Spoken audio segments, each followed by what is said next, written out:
этот спорт для меня новый, много нового. Я видел, что вот, ну, трудный тоже есть.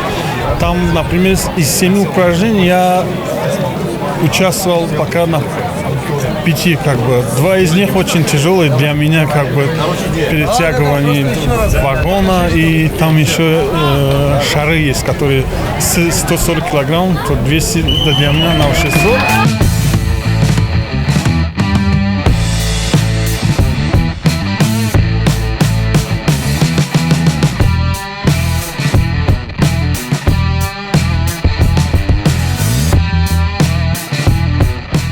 The competitors and the countries, I can say that Ukraine